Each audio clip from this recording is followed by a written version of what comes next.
그러므로 내가 말하노니 하나님이 자기 백성을 버리셨느냐? 그럴 수 없느니라.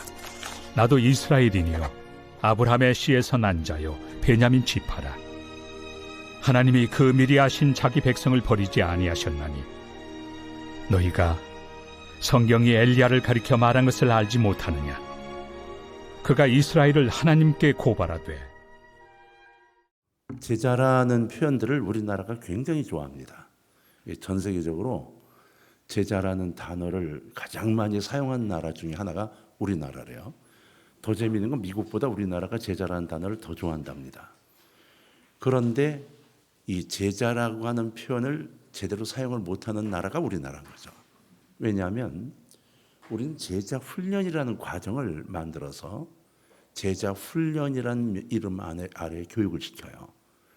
그런데 실제로 제자 훈련이라고 하는 교육은 과정에 없습니다. 이게 제자 훈련이 아니고 제자가 되어가는 뭐 이런 표현으로 다 바뀌어져 있어요.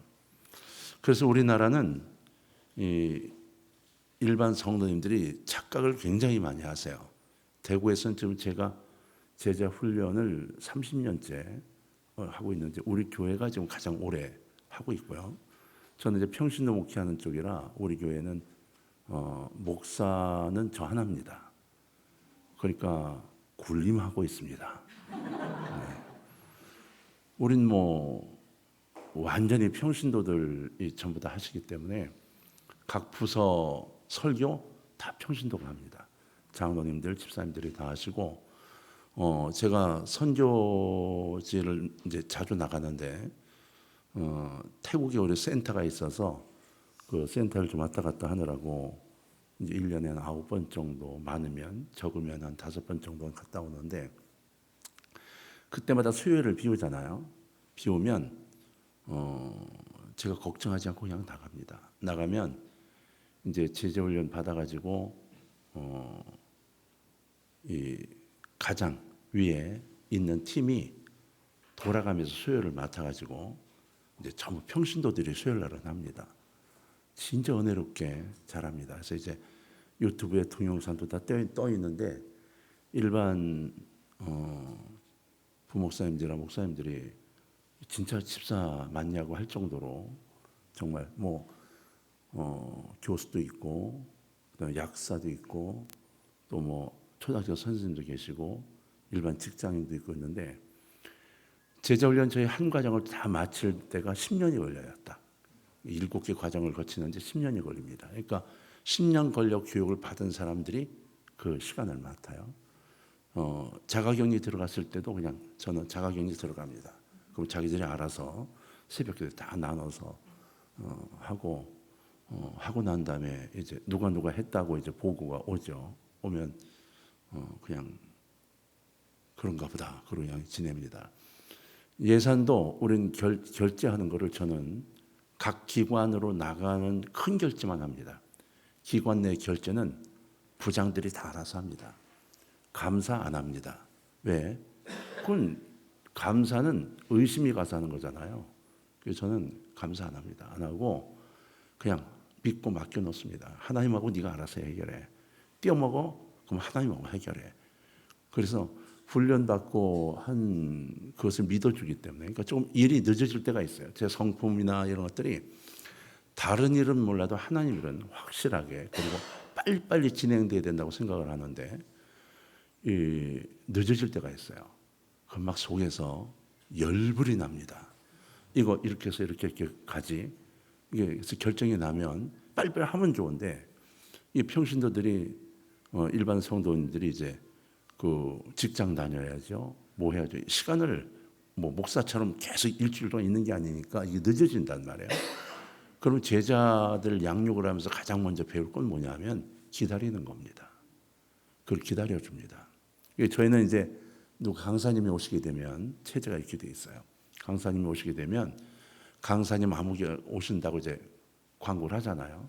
그리고 그러면 이제 예배 부장이 우리 권사님인데 저한테 연락이 와요. 그 전화번호하고 알려달라고 교회하고 그럼 교회 전화번호 강사님 이름은 이제 하니까 전해주면 목요일이나 금요일쯤 강사님한테 예배부장이 전화합니다. 해가지고 예배부장인데 어떻게 오실 계획이 있으신지, 몇 시쯤 오실 건지 다 묻고 도착하는 시간에 예배부장하고 나가서 대기하고 있다가 오시게 되면 모시고 들어와서 우리 카페에 모시고 와서 그 준비한 자리에 앉으시게 하고 차 대접하도록 해놓고 이제 담당 부서 이제 장 모셔오고 그다음에 장로님 모셔다가 인사하게 하고 저는 조금 있다가 일찍 만나면 서로 뭐 얼굴 아는 얼굴끼리 오래 있기 뭐하다고 저는 한 5분이나 10분 전쯤에 데리고 올라가서 만나기 이렇게 딱 그 합니다. 그 제가 어떻게 만들어 준 게 아니고 자기들이 여기저기 교회 다 알아보고 어떻게 하는 게 누를 범하지 않는가 하는 것을 보고를 하고 만들어낸 룰입니다. 그렇게 해서 예배 드리게 되면 모시고 들어가서 예배 끝날 때쯤 나올 때 선물 딱 준비를 해가지고 선물이 이제 매번 한 3개나 2개나 3개나 선물을 준비하고 거기에 설교하시는 사진을 딱 찍어서 예배 시간 내에 액자를 만들어서 딱 드리게 돼요. 이거 아무것도 모르고 가다가 집에 가서 보면 설교하는 액자가 있다는 게 이게 굉장히 좋잖아요. 이거는 이제 제가 아이디어를 줬는데 반열교회하고 그 범어교회를 가서 이제 하고 났더니 그 사진을 바로 주더라고요. 그래서 이게 괜찮다 했더니 바로 또 이제 그대로 또 좋은 거는 자꾸 배워요. 근데 그것을 제가 관여하지 않고 자기들이 알아서 그리고 뭐 비품도 필요하면 프린터 필요해요. 뭐 해요? 이거를 뭐 올리지 저기 하지 않습니다. 그냥 구입하고 후결제 요청 올라오면 저는 그냥 결제만 해줍니다. 이거 왜 사? 뭐 이러지 않습니다. 자기들이 교회 예산 아끼느라고 최선을 다해서 하고 그리고 교회 예산이 모자라면 또 각자 자기가 또 모아서 하고 이러니까 그 일일이 간섭하지 않습니다. 그래서 저는 이제 우리 성도님들에게 십자가의 군병이라는 단어를 참 자주 씁니다. 올해도 이제 방패가 되어주신 주님, 저희가 십자가의 군병입니다. 이렇게 표현돼. 실은 여러분 제자라는 표현은 예수님을 주라고 고백하는 모든 사람이 제자입니다. 제자는 내가 훈련받아 제자가 되는 게 아니에요. 굉장히 중요한 게 있는데 제자 훈련이라고 말하는 교육은 제자를 만들기 위해 훈련시키는 게 아니고 제자가 되었기 때문에 훈련을 받는 거예요. 그러니까 우리가 군인이 될 때 군인이 되었기 때문에 군사훈련을 받고 점점 더 훈련다운 훈련을 받아가며 군인다운 군인이 되는 것처럼 제자도 교회에서 주님의 부름을 받아 교회를 오면 우리는 성도라고 부르기 전에 이미 제자라고 부르도록 성경은 구성이 되어 있어요. 그러니까 제자, 이게 12사도 이게 아니고 예수님의 제자는 예수님을 구주로 모시기로 작정되면 이미 제자가 되는 겁니다. 그러니까 여러분들은 제자 훈련을 받았건 받지 않았건 간에 제자이신 거예요. 그런데 이걸 우리나라는 제자 훈련이라는 것으로 딱 묶어놓는 바람에 제자 훈련을 받지 않으면 제자가 아닌 줄 아는 거죠. 아니에요. 이미 교회에 들어와 주님을 만나면 제자예요. 성경은 그래서 제자라는 표현을 쓸 때 이게 훈련받은 사람이구나가 아니라 나에게 하신 말씀이구나 이렇게 받아들여야 돼요. 그래서 그 제자라는 표현 속에서 내가 어떻게 살아야 할까를 찾아가야 하는 겁니다. 그러니까 실은 교회 성도님들은 100% 다 제자 훈련을 받아야 되는 의무가 있어요. 군대 의무가 있듯이. 그런데 이제 그렇게 안 되니까 이제 좀 문제가 좀 있는 거죠. 그런데 이제 영적 수준에서 제자가 됐더라도 이 차이가 있을 수밖에 없어요. 영적 파워, 스피리추얼 파워가 각각 달라요. 그럴 수밖에 없죠. 어떤 사람은 훈련을 받으며 성령 충만한 단계까지 나아가고 어떤 사람은 성령을 만나지 못한 상태에서 그냥 구원도 받지 못하고 교회를 다니면서 제자한 소리를 듣는 사람도 있어요. 그러니까 이 영적인 것이 달라질 수밖에 없죠. 한참 집회할 때 그 청년 아이들 중에 저를 찾아와서 어떻게 하면 목사님처럼 영적 파워를 가질 수 있을까요? 이렇게 묻는 애들이 있어요. 제가 대답 한 가지 딱 합니다. 성령 충만 받았는데요. 받았다고 이야기하지만 네 그릇이 작은 거야. 이렇게 제가 얘기해요. 이게 분명한 성경적인 거예요. 똑같이 성령 충만을 받아도 어떤 사람은 대야를 갖고 받고 어떤 사람은 호로병을 갖고 받습니다. 어떤 사람은 넓다란 다라이를 갖고 오고 어떤 사람은 욕조를 가지고 와요. 갖고 오는 거에 따라 채워집니다. 쏟아지는 성령은 똑같이 쏟아지거든요. 그러니까 큰 걸 갖고 온 사람은 동시에 큰 걸 받고 호로병 요만한 걸 갖고 와서 밑에만 큰 사람은 아무래도 안 들어갑니다. 그래서 그것을 예수님이 밭으로 비유해 말씀을 하시죠. 좋은 밭으로. 그러니까 결국은 내가 열정을 갖고 훈련을 받아가려고 준비하고 제가 여기 있어요 주님 하고 나를 맡기는 사람은 훈련을 받아가며 제자다운 제자가 되는 거죠. 근데 이제 우리가 일반적으로 제자 훈련을 하면서 제자에 대한 이야기를 할 때 모든 걸 다 마무리하고 제자 훈련을 끝낼 때쯤에 이야기하는 세 가지가 있어요. 첫째는 제자는 예배를 드리기 위한 존재인 걸 절대 잊지 마라 이렇게 얘기합니다. 성도라고 표현하기도 하지만 제자는 예배를 드리기 위한 존재다. 하나님이 세상에서 이 제자들을 부르시고 성도를 부르신 것은 자신의 이름에 합당한 영광을 돌리도록 하기 위해서예요. 이거 사도행전에 나오죠. 이사야서도 나옵니다. 내가 너희를 창조한 이유는 내게 영광을 돌리게 하기 위해서야 라고 정확하게 이야기하셨어요. 그러니까 저나 여러분이 지금 여기 와서 예배 드리는 것은 지사장님한테 잘 보이려고 그게 아닌 거예요. 이게 뭐 우리끼리 모여서 여기서 은혜 좀 받으려고 이거 아닌 거예요. 이거 우리가 착각을 하는 거예요. 은혜 받으러 갑시다. 이거는 예배가 아닌 거예요. 이건 기도회나 어떤 집회 뭐 이런 형태 것으로 할 땐 모르지만 예배가 딱 들어가면 달라지는 거예요.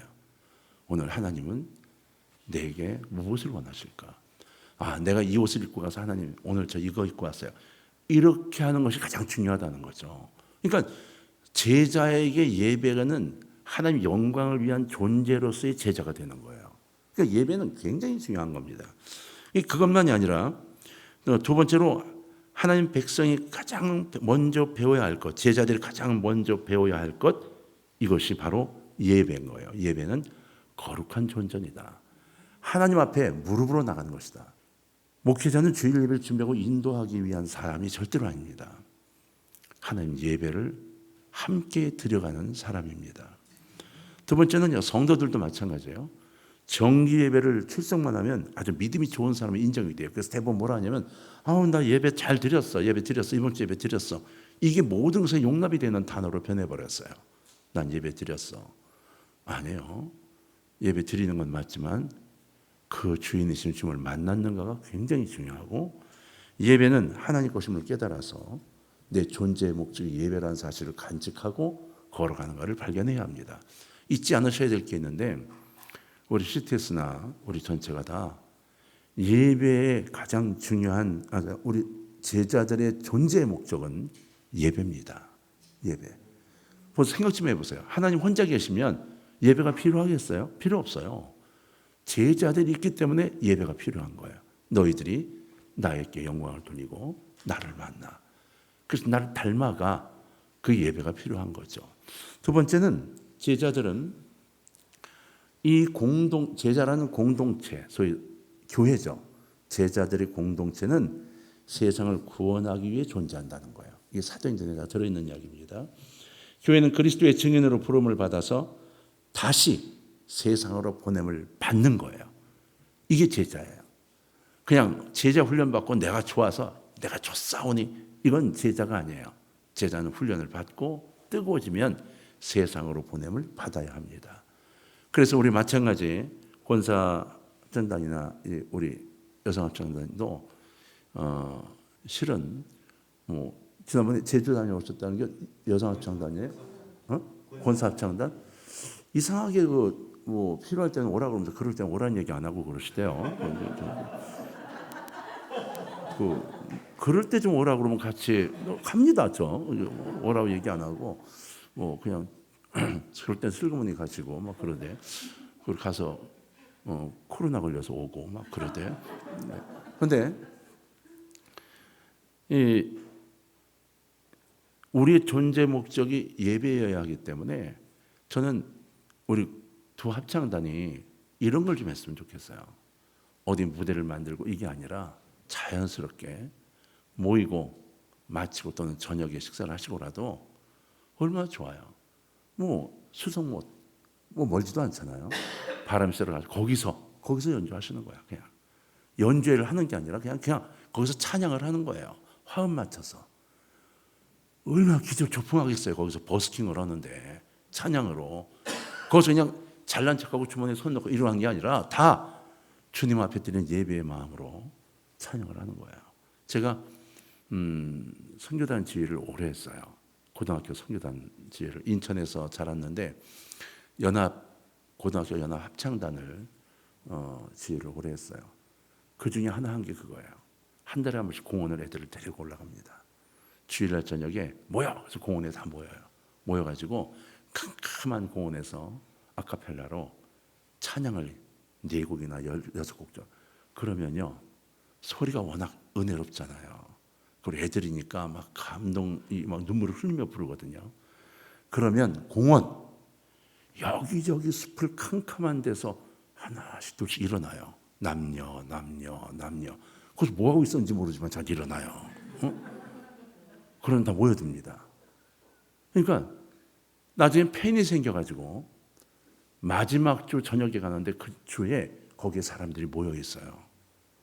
다 모이면 거기서 같이 찬양하고 성도들이 같이 찬양하고 이거를 거의 한 3, 4년을 했어요. 근데 너무 은혜롭고 좋은 거예요. 거기서 우리가 찬양하고 있는 동안 막 기도하는 분도 있고 얼마나 좋아요. CTS 두 모임이 함께 모여 그런 거를 한 달에 한 번이나 2달에 한 번만 해도 아니면 1년에 한 번만 해도 거기 예배를 만드시는 거잖아요. 하나님을 드러내는 거잖아요. 그죠? 우리를 드러내는 게 아니라 하나님을 드러내는 거잖아요.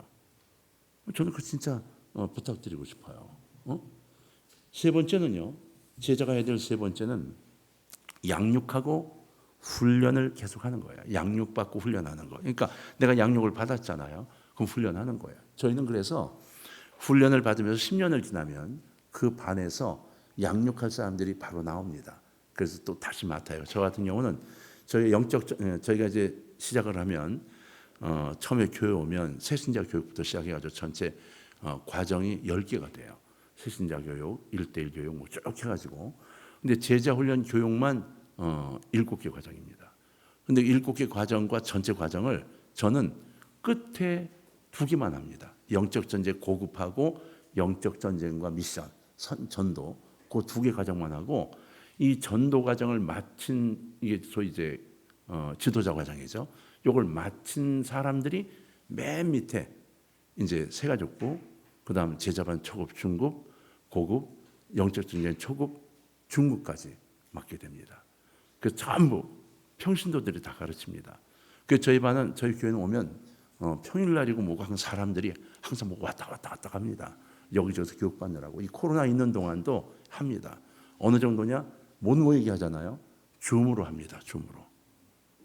그냥 목숨 걸고 합니다. 제가 몸살 걸려가지고 들어 누워서도 기어 내려가서 하고 올라왔습니다. 제가 그랬더니 성도들도 그렇게 하더라고요. 왜? 만들어 가야 되니까요. 이건 주님이 그렇게 하신 거니까요. 그런데 그렇게 양육하고 또 양육을 해야 되는 걸 계속 주지시켜요. 배웠지? 가르쳐야 돼. 그래서 무엇인가 내가 가르쳐야 된다는 생각 속에서 배우고 내가 예수를 닮아가려고 애쓰는 사람들이 되어져 가게 되는 거죠. 성도 한 사람은 인간이 가진 무지와 나태를 다 갖고 있어요. 우리는 다 그게 다 있어요. 그래서 그 무지와 나태를 없애기 위해 훈련받지 않으면 절대로 예수를 닮는 사람이 되지 못합니다. 그래서 예수만 바라보는 사람, 예수를 닮는 사람이 되어야 하는 거죠. 이 서신서를 보면 온전케 하는 제자를 삼는 사역을 위해서 예수님이 3가지를 허락하시고 준비해 주셔요. 첫 번째는 가르치는 교사를 우리에게 주셔요. 우리가 또 교사가 되게 하시죠. 두 번째, 성경을 주셨어요. 가르칠 내용. 딴 거 하지 마. 성경. 여기서 떠나가지 마. 이렇게 주셨어요. 세 번째, 가르치는 방법을 전달해 주셨어요. 우리에게 제자화 시켜. 그래서 너희가 가서 제자를 삼고 이렇게 말씀하세요. 그러니까 이 3가지 주시면서 내가 너희가 다 준 거야. 니들이 해봐. 돼. 라고 사도들에게 명령하시죠. 그래서 사도들이 그걸 따라 초대교회를 만들어가요. 그리고 초대교회를 만들어가고 승리하죠. 여러분 이걸 이제 시간이 많이 갔는데 25분 지났는데 끝내야 되겠어요. 이걸 하나 기억하세요. 예수님을 십자가에 못 박을 때 그들이 예수님이 돌아가시고 나서 실은 여러분 이야기 좀 하려고 했는데 시간이 안 되는데 예수님이 돌아가시고 나서 예수님이 부활하시고 예루살렘은요 공포의 분위기였어요. 왠지 아세요? 예수를 죽였어요. 그럼 이겼다 그랬어요. 3일 뒤에 예수님이 부활했다는 소문이 나기 시작한 거예요. 전부들 기절초풍한 거죠. 농담이지. 근데 진짜 예수님을 봤다는 사람들이 막 나오는 거예요. 그럼 우리가 진짜 메시아를 죽인 거야? 이 공포의 분위기가 예루살렘을 꽉 채우기 시작해요. 그래서 베드로가 말씀을 전할 때 사람들이 다 울고불고 난리가 난 거예요. 그게 베드로가 막 성령이 충만해가지고 야 내가 능력이 있어서 말씀 아니에요. 예수님 때 공포를 느끼고 있던 예루살렘 사람들이 베드로가 나서가지고 봐라 너희가 죽인 거 아니야. 근데 그분이 살아나셨어. 막 이러니까 겁이 나가지고 어떻게 하면 좋을까. 그러니까 세례를 받아. 그래서 여러분 5천 명이 세례 받고 난리가 난 거예요. 3천 명이. 그러니까 하나님의 그 역사 때문에 예루살렘이 공포의 분위기였다고요. 근데 그 분위기가 싹 죽어드니까 제자들을 이제 사도들을 죽이려고 작정하고 죽이기 시작하죠.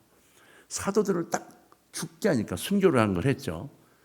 생각을 한 거예요. 끝났다 이제. 끝났어. 이제 베드로도 죽고 다 죽었어. 끝났어. 그랬어요. 예. 그리고 2000년이 지났어요. 전 세계를 장악한 기독교가 됐어요. 왜요? 바로 이 제자들이 제자를